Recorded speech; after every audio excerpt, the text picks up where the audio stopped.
Il est 19h30, l'heure de l'actualité sur la chaîne citoyenne. Mesdames et messieurs, bonsoir et bienvenue.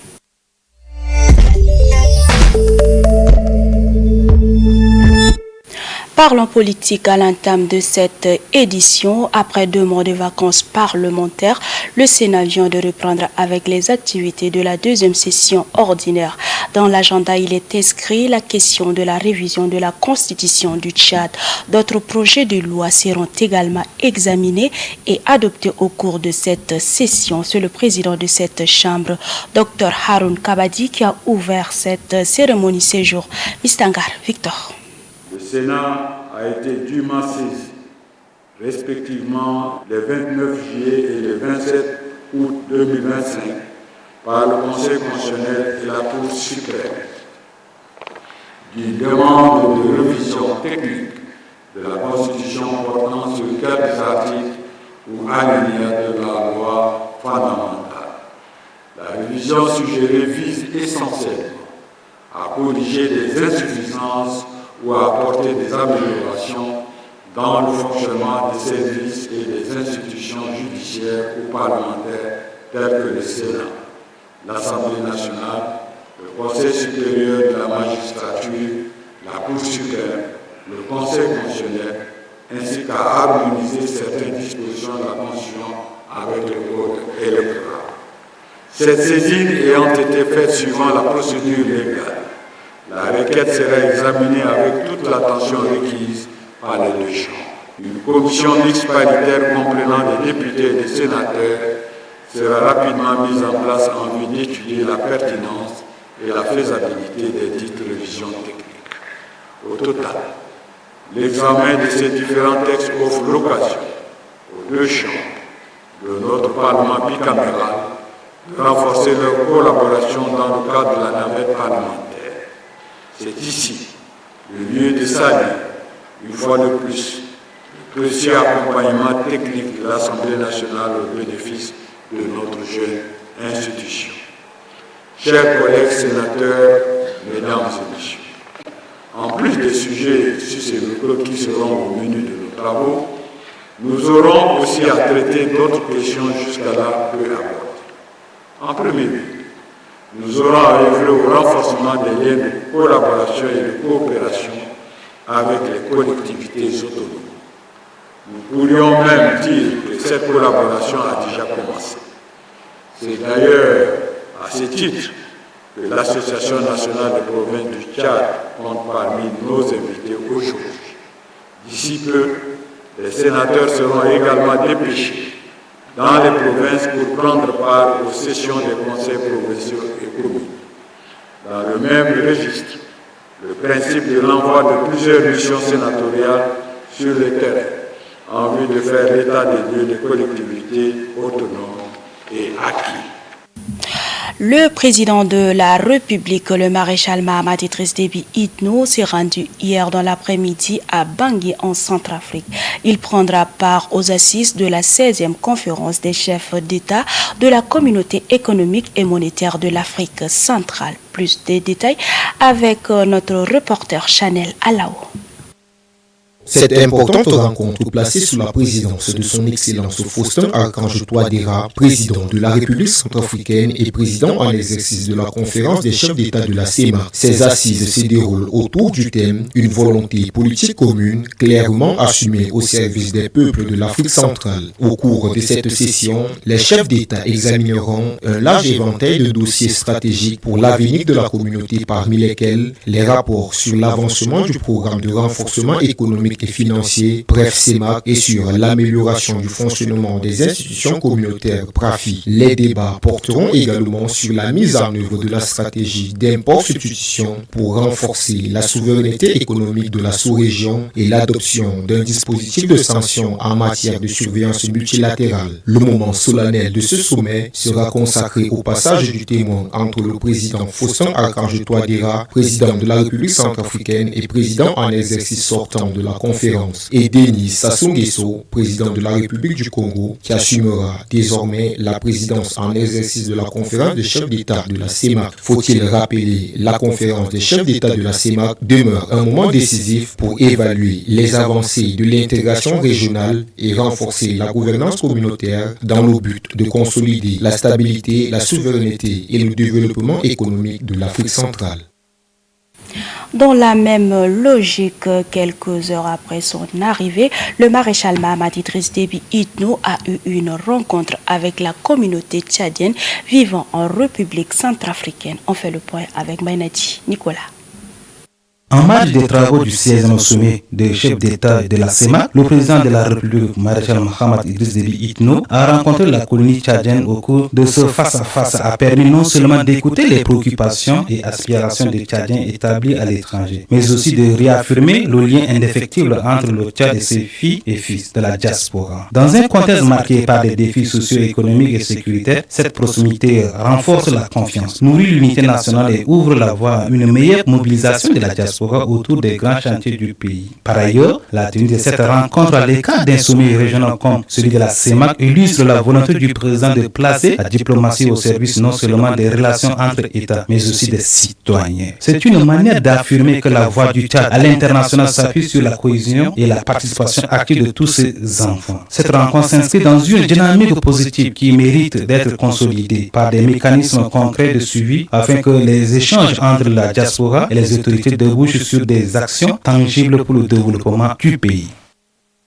Toujours en politique, le ministre de la Sécurité publique et de l'Immigration, le général Ali Ahmad Akabash, a inauguré des infrastructures en présence du ministre secrétaire d'État à la Justice et Garde et Sceaux, de la représentante de l'Union européenne et des autorités de la sécurité intérieure. Ces joyaux aideront la force de sécurité dans sa mission. Philbert Oumana pour le reportage.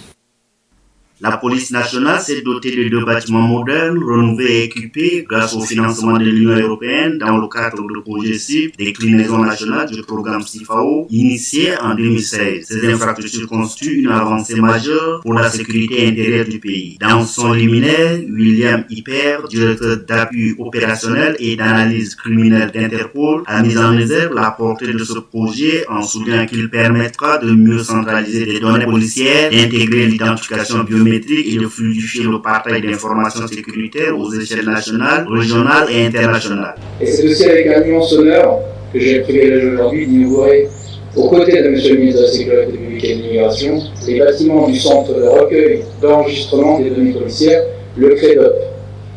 Et c'est cette symbolique forte que je vois aujourd'hui, le rassemblement de tous ces services, unis pour un seul but, renforcer la sécurité intérieure du pays et la sécurité internationale. Il s'agit aussi d'inaugurer dans une deuxième phase de cette journée les bâtiments de la police technique et scientifique hébergeant le système automatisé des empreintes digitales. La représentante de l'Union européenne, Mme Agnès Kovacs, a également exprimé sa profonde gratitude à l'État tchadien pour cette coopération entre le Tchad et l'ensemble des partenaires. Dans son allocution, le ministre de la Sécurité publique et de l'Immigration, le général Ali Ahmad Akabash, a salué cette coopération fructueuse et exemplaire, rappelant que ces joyaux architecturaux reflètent l'engagement conjoint du Tchad et de ses partenaires internationaux dans la lutte contre la criminalité. Avant toute chose, je tiens à exprimer mes sincères remerciements au marshal Mahamat Idriss Déby Itno pour son engagement qui ont rendu cette réalisation possible. Son leadership et sa vision pour la sécurité de notre peuple sont la pierre angulaire de ce succès. J'exhorte tous les officiers de police judiciaire, de la gendarmerie nationale et de la police nationale à enregistrer systématiquement toutes les données de mise en cause dans les sites et à montrer les numéros de dossiers sur tous les procès-verbaux. Il faut noter que ces 2 bâtiments équipés permettront aux forces de sécurité intérieure de lutter contre la criminalité transnationale et l'intégration du Tchad dans le système mondial de sécurité. La cérémonie s'est achevée par une visite guidée des locaux, ponctuée des félicitations et des remerciements à l'endroit de partenaires techniques et financiers qui ont rendu possible la concrétisation de ce projet stratégique.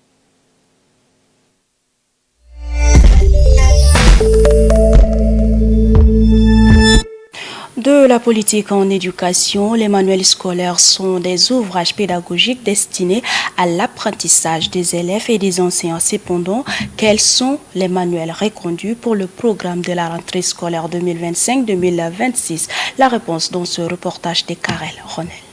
Les manuels scolaires jouent un rôle prépondérant dans le système éducatif à chaque rentrée scolaire. Selon les normes éducatives, ils garantissent que les élèves, quelle que soit leur école ou leur religion, reçoivent un enseignement basé sur les mêmes contenus fondamentaux. Les élèves qui disposent d'un manuel se sentent autonomes et ne dépendent pas seulement des enseignants, car la plupart des manuels contiennent des supports visuels, graphiques et des tableaux, ce qui rend l'apprentissage clair et accessible. Cette méthode permet aux élèves de développer leurs compétences dans le domaine de l'analyse, la critique et de la créativité. Les programmes proposés en début de rentrée scolaire facilitent la tâche tant aux élèves qu'aux enseignants en matière d'exemples, d'explications et des exercices qui leur permettent de valider l'année académique sans inquiétude. Le directeur général du Centre national de curricula, Dr Ali Koré, apporte les précisions sur les manuels révisés pour le nouveau parcours académique. 2025-2026, c'est le même programme scolaire qui est basé sur le programme réactualisé de 2008.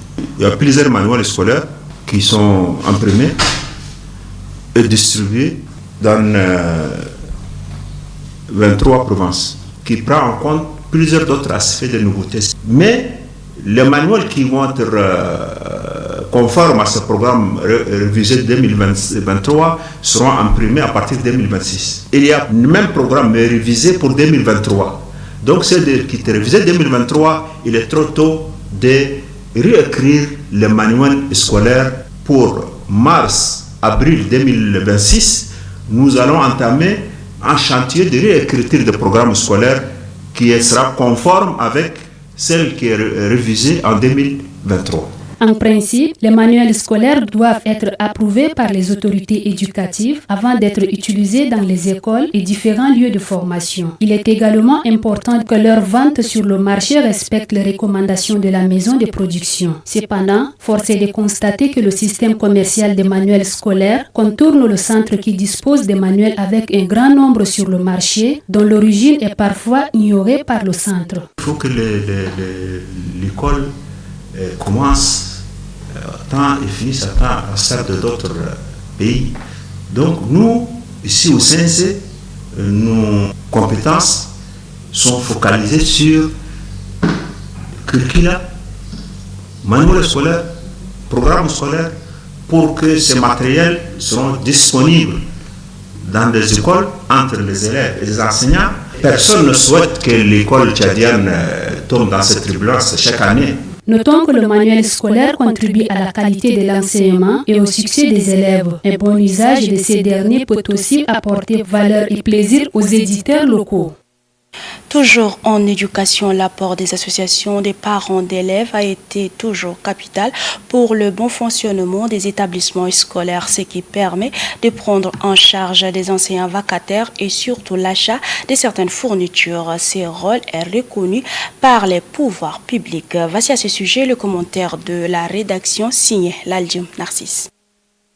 Au lendemain de la guerre civile qui a ébranlé complètement le système éducatif tchadien, les parents ont décidé de s'organiser pour recoller les morceaux et puis relancer l'école tchadienne à l'agonie. C'est ainsi qu'ils vont mettre en place une association dénommée Association des parents d'élèves. L'objectif est de faire instruire leurs enfants en déperdition à cause de cette guerre fratricide. De commun accord, un taux est fixé pour soutenir l'école de leur progéniture. Conscient que l'éducation est le socle, sinon la clé de voûte pour le développement, les parents courtisent sans hésiter pour permettre de construire des hangars de fortune qui doivent abriter les salles de classe. C'est grâce à cet argent collecté ça et là, et de manière spontanée, ils arrivent à recruter ce qu'on appelle, sous le vocable de maître suppléant d'abord et ensuite maître communautaire. C'est parce qu'ils sont pris en charge par la communauté. Cette organisation a permis de faire fonctionner les écoles à l'époque où le Tchad a été qualifié d'état néant par l'hebdomadaire panafricain Jeune Afrique, puisqu'il est morcelé en 11 tendances. L'école l'école avait retrouvé peu à peu son rythme normal qu'après la prise du pouvoir le 7 juin 82 par Hissène Habré, chef du conseil de commandement des forces armées du Nord, C.C. Fan, un des protagonistes de cette tragédie. Malgré que l'école a commencé à fonctionner, les parents continuent de soutenir l'école. Ils accompagnent le gouvernement dans sa politique éducative. Ils viennent en aide en recrutant les enseignants vacataires pour combler le déficit dans certaines disciplines scientifiques comme les sciences de la vie et de la terre, les mathématiques ou les sciences physiques où la carence est visible. Ils achètent certains matériels didactiques qui en manquent et contribuent efficacement à la bonne marche des établissements scolaires, primaires, moyens et secondaires. Mais il faut aussi rappeler que certains responsables de ces associations de parents d'élèves en font leur vache à lait. Beaucoup se sont rendus coupables de détournement à ciel ouvert des fonds cotisés par les parents. Même certains chefs d'établissement lèchent également les babines. Pour couper l'herbe sous le pied de ces responsables véreux, un comité de gestion appelé COGES a été créé pour mieux gérer ces fonds. Mais hélas, sa gestion a été beaucoup plus critiquée et l'on est revenu à la case du départ. Il faut dire que les associations de parents d'élèves sont reconnues comme acteurs incontournables du système éducatif tchadien. C'est pourquoi elles sont associées à certaines prises de décision. Aujourd'hui, ils se sont constitués en Fédération nationale des associations des parents d'élèves du Tchad, FENAPET,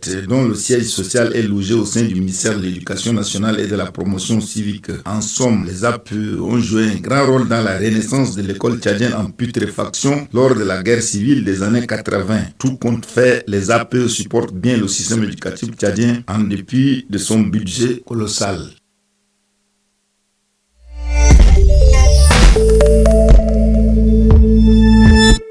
La saison des pluies en N'Djamena expose une réalité alarmante. La dégradation des routes, notamment dans les arrondissements à peine aménagés, certaines voies sont impraticables, rendant la circulation difficile à la population. Joséphine Nabi nous montre les réalités.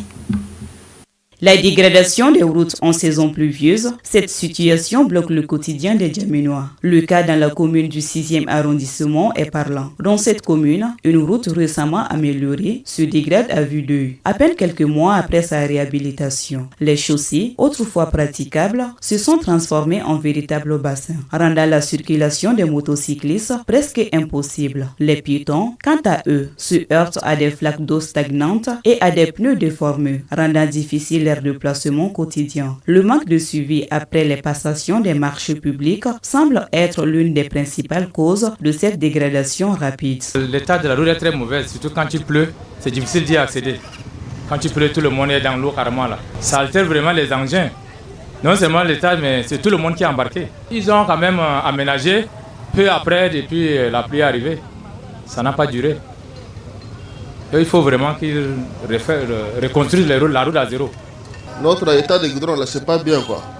En tant que le pays pétrolier, et le goudron, ça coule de l'eau, c'est pas normal. On doit faire effort pour développer notre pays.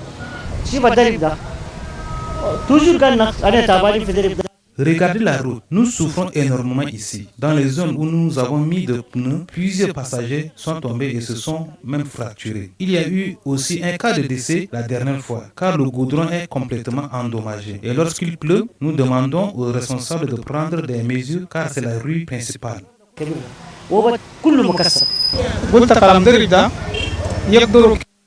Par rapport à la route, il est nécessaire de la réparer afin que nous, citoyens, puissions circuler. De plus, il y a beaucoup d'embouteillages, ce qui incite souvent les passants à créer des problèmes et cette eau stagnante attire de nombreux moustiques. Cette situation est exacerbée pour les commerçants et leurs clients, dont les trajets sont désormais entravés par la dégradation des infrastructures. Et nous souffrons à chaque saison des pluies. Les responsables doivent assumer leurs responsabilités, car nous n'avons plus de clients à cause de l'eau stagnante et de la qualité de la route. Les habitants du 6e arrondissement appellent à une prise de conscience collective et à une intervention rapide des autorités compétentes. Il est essentiel que des mesures soient mises en place pour garantir la durabilité des infrastructures et la sécurité des usagers, surtout en cette période où chaque pluie engendre son lot de désagréments. Les riverains espèrent que les services en charge des travaux publics prendront les mesures nécessaires afin de prévenir une aggravation de la situation et garantir des routes sûres et praticables tout au long de l'année. Les fuites de carburant enterrés au sol peuvent contaminer le sol et a des impacts négatifs sur l'environnement et la santé humaine. N'Djamena, les stations-service à proximité des habitations posent des problèmes de sécurité et de santé publique. Chanel Alao a fait le constat. Suivez plutôt.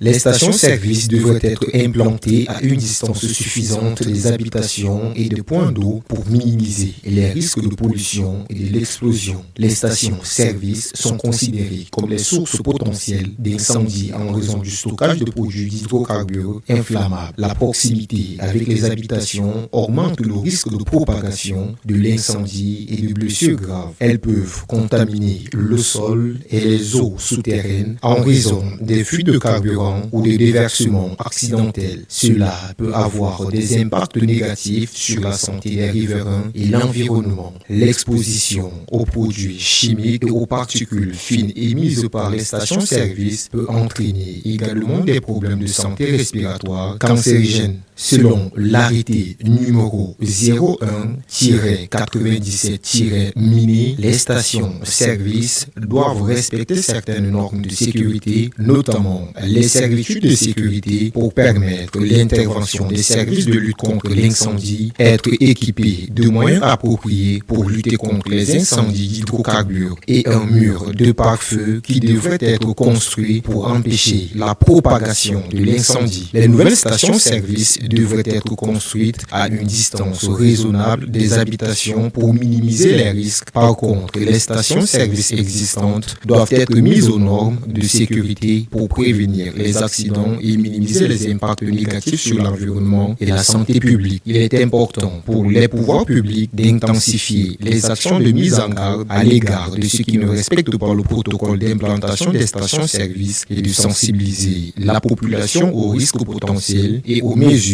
à prendre en cas d'urgence.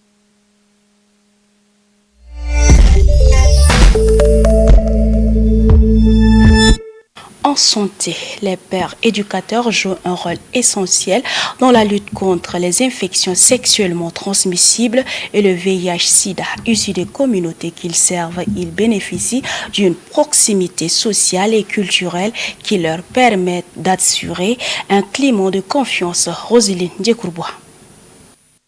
Sensibiliser, prévenir et informer sur les modes de transmission, promouvoir l'usage du préservatif et encourager le comportement sexuel responsable, tel est le rôle principal des pères éducatrices dans la lutte contre les IST et le VIH-Sida. Car la promotion du dépistage fait partie intégrante d'informations et incite les membres de la communauté à se faire dépister régulièrement et à vaincre la peur ou la stigmatisation. Soutenir les personnes vivant avec le VIH dans l'adhésion au traitement antirétroviral ARV et prévenir les abandons thérapeutiques est un acte salutaire. La prise en charge communautaire nécessite l'écoute, le soutien psychologique, l'orientation vers les structures de santé et la lutte contre la discrimination. Former les pères éducatrices est crucial car ils sont un pont entre la communauté et le système de santé. Leur rôle améliore la prévention, facilite le dépistage précoce, encourage le traitement correct, renforce la prise en charge globale et inclusive des personnes touchées par les IST et le VIH-Sida. Les pères éducatrices sont des actrices incontournables qui renforcent l'efficacité des programmes de santé communautaire. Leurs implications contribuent à réduire la propagation des IST et du VIH-Sida tout en améliorant la qualité de vie des personnes concernées.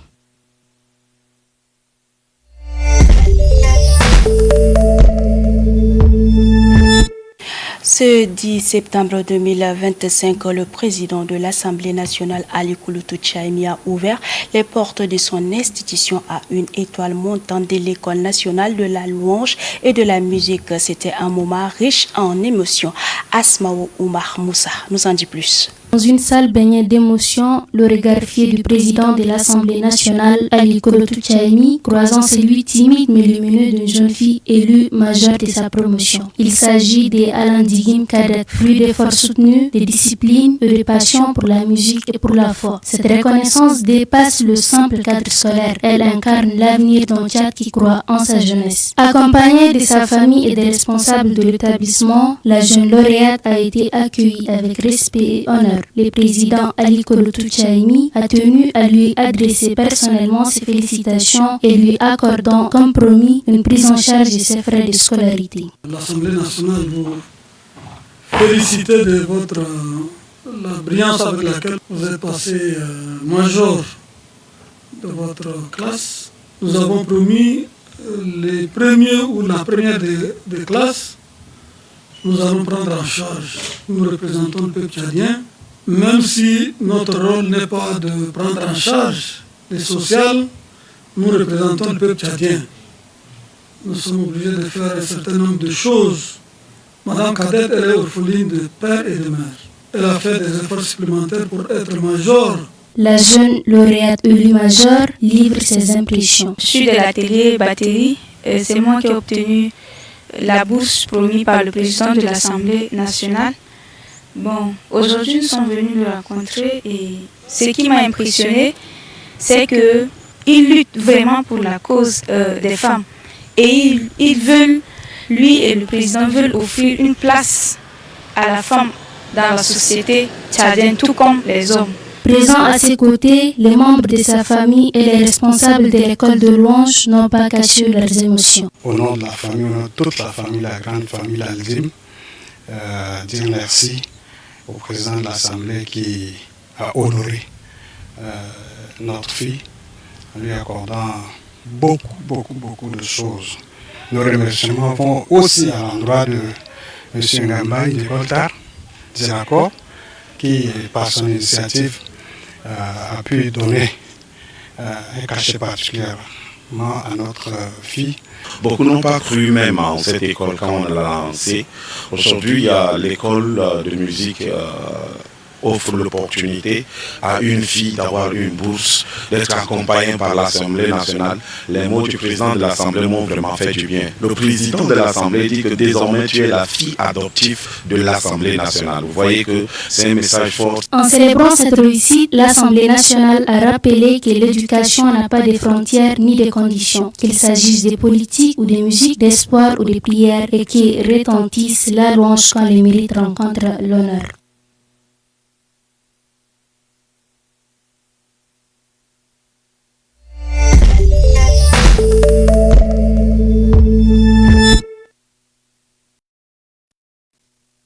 La danse traditionnelle occupe une place clé dans la vie culturelle d'un peuple. Elle est bien plus qu'un simple divertissement car elle unit, rassemble au-delà des frontières.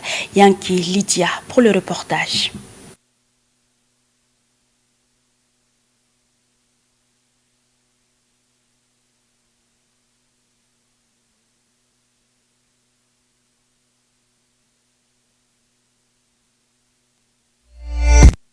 La danse traditionnelle, au-delà de son aspect culturel, regorge de valeurs non négligeables qu'elle transmet de génération en génération. C'est un vecteur de cohésion sociale, surtout lors des cérémonies, des rituels et des célébrations. La danse traditionnelle est une mémoire collective d'une communauté. Elle renforce notre unité et affirme notre identité face au monde moderne. Le Tchad regorge des richesses culturelles qui méritent d'être valorisées. Pour mieux comprendre l'importance de nos valeurs culturelles, Sa Majesté Tamita Didenga situe l'importance de nos valeurs. En termes de culture, nous avons des grandes richesses qui relèvent, disons, de la profondeur, disons, de ce que nous avons par rapport à notre passé.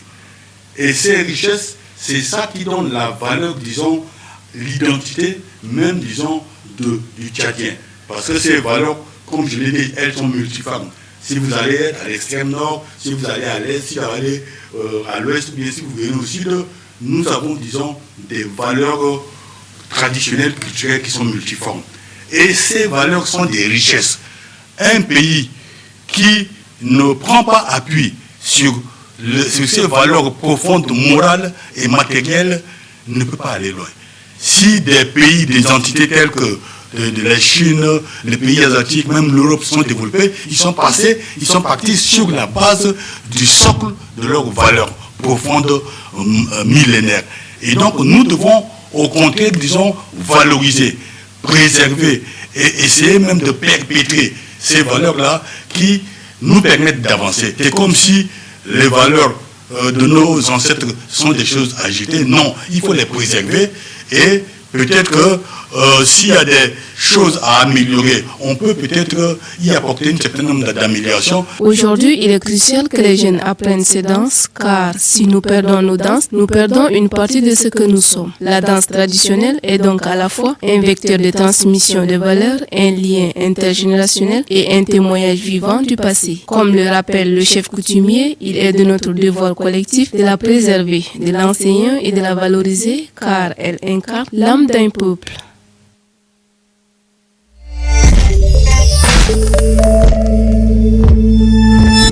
Hors de nos frontières, Sébastien Lecornu est le nouveau Premier ministre français. Il remplace François Bayrou qui a été déchu de son gouvernement par un vote de confiance contre lui par l'Assemblée nationale lundi dernier. Sébastien a pris service aujourd'hui même 10 septembre au milieu des tensions. Obdemal Olive. Alors que le mouvement Bloquons tout, un mouvement citoyen né sur les réseaux sociaux ayant pour but de mesurer le degré de la colère du peuple français, voit le jour. Aujourd'hui, 10 septembre, Sébastien Lecornu, nouveau Premier ministre, prend service. Il sera donc chargé de consulter les forces politiques représentées au Parlement en vue d'adopter un budget pour 2026 et gagner les cœurs pour pouvoir bâtir des accords nécessaires aux décisions des mois à venir. Une nomination diverse apprécié dans le milieu politique et surtout dénoncé par les opposants au régime de Macron. Si, pour certains politiciens français, Lecornu peut faire mieux que son prédécesseur, pour d'autres, sa présence n'est que pour continuer à macroniser la France. C'est le cas du premier secrétaire du Parti socialiste, Olivier Faure, qui a déclaré sur France Info en ces termes. Au fond, Sébastien Lecornu à Matignon, c'est Emmanuel Macron à Matignon. Fin de citation. Marine Le Pen, quant à elle, pense que cette fois-ci, Macron a nommé une personne proche de lui pour continuer à macroniser la France. Ces avis sont partagés par d'autres opposants, mais aussi de nombreux Français qui ne souhaitent que le départ pur et simple de Macron et de son équipe gouvernementale. À la cérémonie de passation de pouvoir, François Bayrou a montré sa disponibilité à aider son successeur pour le prochain gouvernement qui sera formé en ces périodes de vive tension et de protestation. Lecornu, étant conscient de la lourde tâche qui l'attend, a d'abord félicité son prédécesseur qui, selon lui, a fait de son mieux, mais aussi a promis aux Françaises et Français que son gouvernement sera plus créatif, plus sérieux, mais aussi parfois plus technique dans la façon de travailler avec les oppositions. Il affirme aussi qu'il faudra non seulement des ruptures sur la forme, mais aussi sur le fond. Il conclut en rassurant l'opinion nationale française que les attentes sont connues et qu'ils se battront ensemble pour y arriver car il n'y a pas de chemin impossible, dit-il. Âgé de 39 ans, Sébastien Lecornu, ministre des Armées, l'un des plus jeunes premiers ministres et le 5e premier ministre depuis le début du deuxième quinquennat d'Emmanuel Macron, est déjà contesté par la gauche et quelques personnes qui voient en sa nomination du déjà vu. Réussira-t-il à garder un peu plus longtemps les clés de Matignon? Réussira-t-il à convaincre le peuple français et les élus du contraire? Nous le saurons bien assez tôt. En attendant, proche de Macron ou pas, seule la satisfaction par le travail compte. Bon vent à Sébastien Lecornu dans ses nouvelles fonctions. Merci la rédaction et la technique. Merci à vous de l'avoir suivi. Restez en compagnie de nos programmes. Bonsoir.